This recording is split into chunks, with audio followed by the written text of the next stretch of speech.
Hi, this is Zach with Warner Wound. Today I'll be taking a look at the Xicorr Circle. Xicorr is a new brand that is based in Poland. They're one of a handful of brands that are working from there now and actually manufacturing in Poland. It's a really exciting thing to see. I mean, Poland is obviously not a country we normally think of when we think of watch manufacturing, but that seems to be changing pretty quickly now.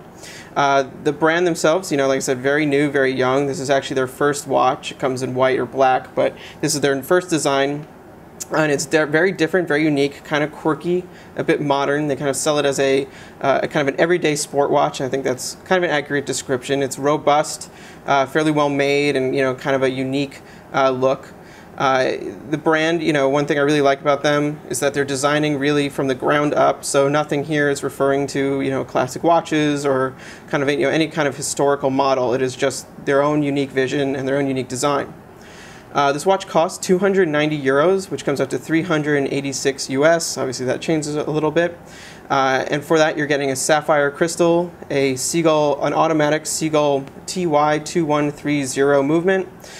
Very unique design and very good build quality. So let's take a look now.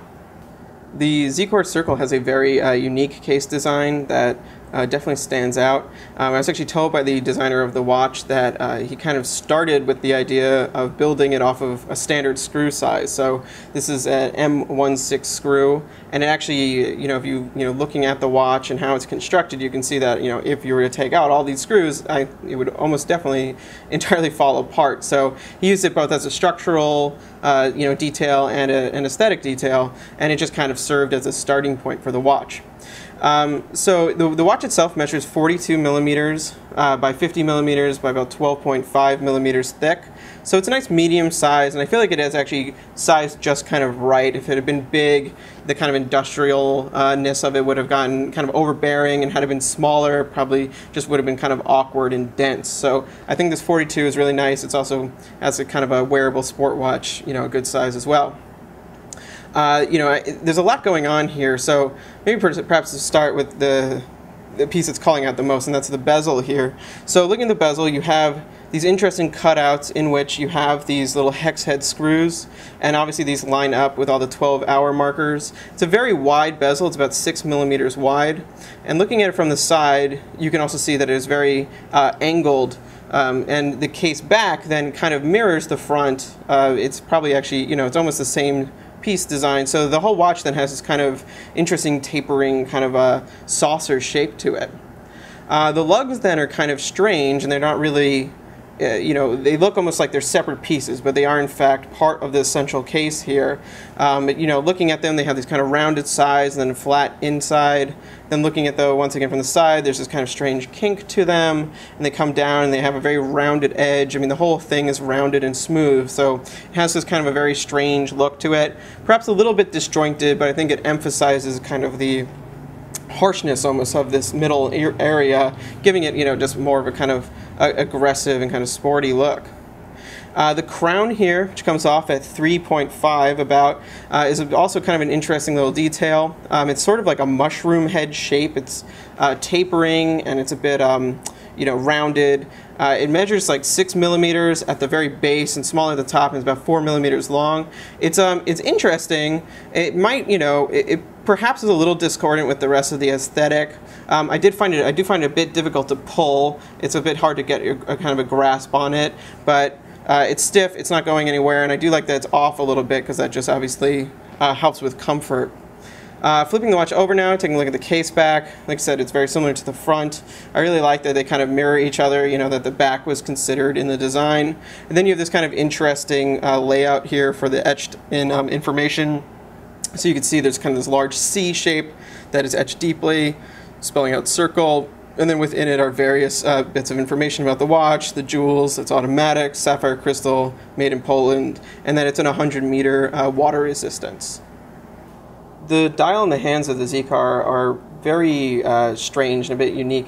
So there's two versions of this watch, one with a black dial, one with a white dial. Clearly we have the white dial. And looking at the way the kind of index is applied, it's all just very is very strange, but you know, I kind of like it. And I think it's, you know, regardless of if this is something, a design you like, it's extremely well executed, which, you know, I have to give them credit for. So, you know, each of these hour markers here, you have these smaller circles and then a couple of larger circles at 3, 6, 9, and then an oval at 12, are rimmed with a little bit of like a, you know, a polished steel, and they're applied, giving them a very kind of crisp edge. And then between them are these kind of long black lines, some of which get intersected by the applied markers. It might actually be the one detail I don't love, is that they're, you know, they could have just left those out and it still would have been pretty clear. But it's getting pretty picky. They're very interesting looking though, and they're, you know, like I said, they're very sharp and they have this black fill. But the black fill is actually lume. So all the black, these larger black areas do glow. So, and they're not, you know, super bright glowing, but they do glow this kind of like, you know, medium green color. So when you're wearing the watch around during the day, sometimes they go from black to a little bit of green as they pick up sunlight. So it's kind of interesting to kind of, you know, move back and forth in colorway. The dial itself then, you know, this kind of central area is fairly open and fairly empty. You have a logo here just past 9. It says Xicorr circle, very, very tiny, automatic above 6, and then made in Poland kind of nestled there by 6. And then you have this circular date window just past 3 in line with the crown. I do like the implementation of the date window there, of the little you know, silver ring around it. Obviously it keeps with the vocabulary being a lot of circles. I do think, however, though, there is kind of a lot of empty space between like 12 and 3 and 6 and 9, and that can get a little, you know, it just feels a little bit like a wasted space. There could have been a little bit more going on, or maybe that logo could have been a little bit larger just to eat it up. Looking at the hands now, they're also very unique. So you have this very long minute hand with this oval that is filled with, you know, black lume, and then the hour hand here, which is also quite large, having the circle there and the kind of triple lined kind of skeletal structure. They're very strange, you know, but they obviously work with the vocabulary of the watch. Then you have this kind of lollipop seconds hand here. One thing I really like is how the bezel ties into the dial. So obviously, you know, these screws are structural and aesthetic, but they do line up with the hours, so you have another kind of way to kind of quickly glance and tell the time. And it makes the whole surface of the watch really become functional, which I happen to like a lot. The Xicorr circle wears very nicely. The 42mm size kind of sits very well on the wrist. I think 42mm is kind of a great size for a modern kind of sporty watch. You know, it fits both small and large wrists. And the design of this, though, obviously it has these lugs. They're very slim, and the focus really is on the center case here. So the watch feels like, you know, it's really in the center of your wrist rather than spanning over it. So, you know, I think that makes it work better even on a smaller size wrist. But, you know, like I said, it's just a very versatile size. And the watch is very interesting looking, as you can see. It's modern, it's rugged. I think of it as just kind of this contemporary sport watch. It's sporty in the sense that, you know, it's nicely overbuilt and it's a bit rugged, but, you know, it has this kind of modern graphic look to it. So, you know, I feel like this is a watch. It's probably not for everyone. You know, the design is pretty bizarre, but you know, if it's something you think you can pull off, it is a very satisfying, unique look. It's definitely attracts a bit of attention. These, you know, screwed bezel here kind of acts as kind of ornamentation, and just very, you know, it's unique looking. The size is really, you know, I have to say it's great though, and especially like the 12.5mm height with these kind of very angled bezel there kind of makes it very slimline and very svelte. So, you know, you're not going to be smacking this watch into things, yet it doesn't look small at all or kind of like, you know, diminished in any way. The watch has 22mm lugs here. It actually comes with 2 straps. First I'm going to show it to you on this really, really nice rubber strap it comes with. As you can see, it's this kind of interesting neutral gray color. It's a very thick rubber. It's that kind of rubber that actually comes kind of scented, which is kind of, you know, bizarre, but they do that to cover up the kind of, you know, industrial smell of it. But I really like the way this gray looks with the watch. Obviously you have a lot of black and white and steel, and then this just adds kind of another tone in there. And I think it's a lot less harsh than a black rubber would have been. And it's kind of a sporty option. It's just a bit different. It's also just a very well-made strap. It's a very thick rubber, interesting contours on it. Then you have a Xicorr signed buckle here. So it also comes with a leather strap, and let's take a look at that now.